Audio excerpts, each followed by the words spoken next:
मेरा भी प्रणाम। और लाखों करोड़ों लोग आपको सुनना चाहते हैं, आपका मार्गदर्शन चाहते हैं।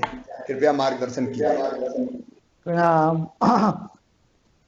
हमारे प्रिय और आदरणीय रामदेव जी महाराज जो योग और आयुर्वेद की जंग लड़ रहे हैं, सबके साथ खड़े होकर के घर घर में स्वास्थ्य लोग स्वस्थ रहे, इसके लिए अनवरत प्रयत्न कर रहे हैं। और आपको प्रणाम स्वामी जी।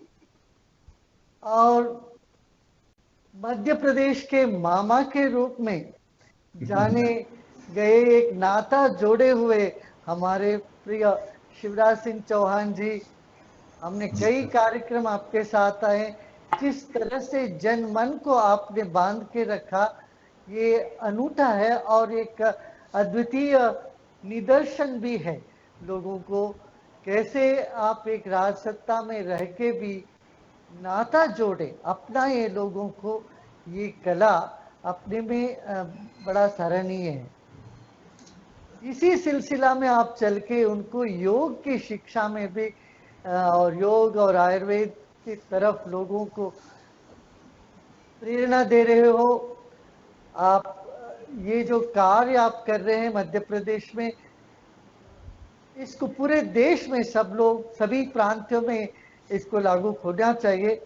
क्योंकि ये जो हमारी जो परंपरागत योग और प्राणायाम, ध्यान, आयुर्वेद, ये जो विद्या है, इसको राजाश्रय नहीं होता है तो ये पलप नहीं सकता। हमारे सदियों से यही आता आया, इन सब विद्याओं, किसी भी विद्या को राजाश्रय की आवश्यकता है। ये बड़ी खुशी की बात है। आयुष मिनिस्ट्री ने इस काम को अपने हाथ में लिया है। मगर ये जो आयुर्वेद और योग के तरह ये जो महामारी जिसकी तांडव देख रहे हैं हम दुनिया में, और भारत में तो ये मृत्यु का तांडव, घोर तांडव चल रहा है इस वक्त।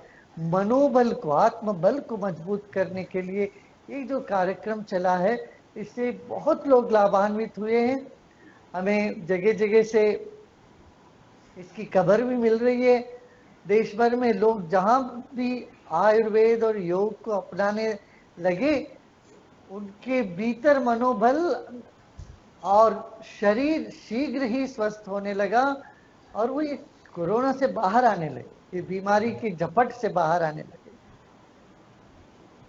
देखिए, एक कमजोर मन मजबूत शरीर को भी आगे नहीं ले जा सकता, मगर एक मजबूत मन हो, वो शरीर कमजोर भी हो तो उसको आगे ले जाएगा। ये बल है, मनोबल को बढ़ाना चाहिए। मनोबल बढ़ाने के लिए योग और प्राणायाम और ध्यान से और कोई उत्तम चीज है ही नहीं।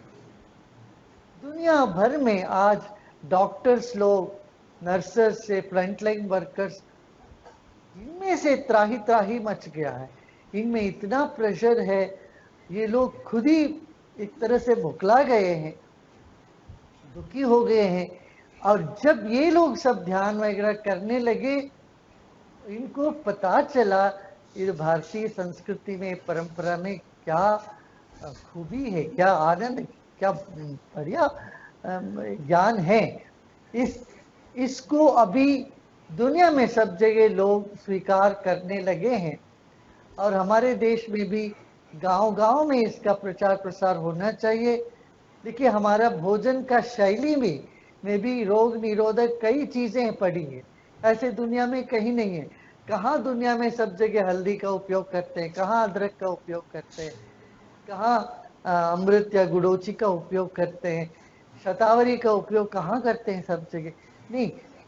हमारे देश की भोजन की प्रक्रिया में भी हम जो चटनी भी लेते हैं, धनिया को लेके, धनिया पत्ते का चटनी, इसमें भी रोग निरोधक शक्ति है। कड़ी पत्ता में भी रोग निरोधक शक्ति है। इसलिए हमारा परंपरागत भोजन, आचार विचार व्यवहार, ये सब जब हम योग के अनुकूल करते हैं तो रोग अवश्य दूर रह जाएगा हमसे, और यदि आता भी है उसे हम मुक्ति पा लेंगे। इस दिशा में आपने बहुत सराहनीय कदम उठाया। मध्य प्रदेश के हजारों लाखों लोगों को इससे लाभ हुआ है और भी होता रहेगा, ये विश्वास करता हूँ। आखिरी में बोलने का एक बड़ा लाभ ये होता है, जो हमको बोलना तो सब पहले ही सब बोल चुके होते हैं। तो स्वामी रामदेव जी ने सब बातें कह दी और शिवराज सिंह जी ने भी सभी बातें कह दी, लोगों ने सब कह दिया है। अब आपने बहुत अच्छा एक निदर्शन अन्य राष्ट्रों के लिए भी आपने रखा। मैं एक आखिरी में एक बात ये कहना चाहूंगा, जो पढ़े लिखे लोग हैं इनमें पूर्वाग्रह नहीं होनी चाहिए किसी भी सिस्टम को लेके। ये एलोपैथी है यही चलेगा। देखिए एलोपैथी सिस्टम में आज तक 1 साल भर से वो देते रहे सबको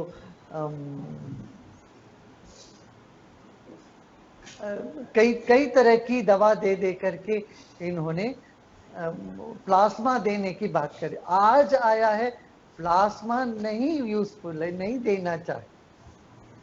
प्लाज्मा के विरोध में आज वही डॉक्टर्स कह रहे हैं। तो सिस्टम बदलते रहते हैं, मगर हमें किसी भी सिस्टम को ये इसी से होगा, से पूर्वाग्रह नहीं पीड़ित रहना चाहिए।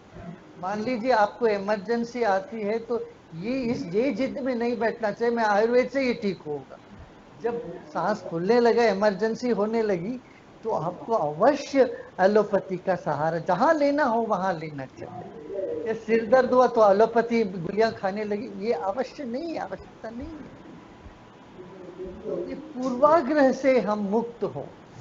ऐसे ही किसी भी तरह के अंधविश्वास, वहां जाके नारियल फोड़ दो तो बीमारी ठीक हो जाएगा, यहाँ जाके उल्टा लटक लो तो फिर इस तरह की कई तरह की भ्रम और अंधविश्वास फैली हुई है, और इन सब से भी हम बाहर आना चाहिए। वैज्ञानिक दृष्टिकोण हो, पूर्वाग्रह से हम पीड़ित न हो, और परंपरागत ज्ञान विज्ञान को हम अपनाएं और जीवन में आनंद पाएं। और इतना ही कह करके मैं फिर आप सबको बहुत बहुत अभिनंदन और प्रणाम करते हुए वाणी को विश्राम। प्रणाम।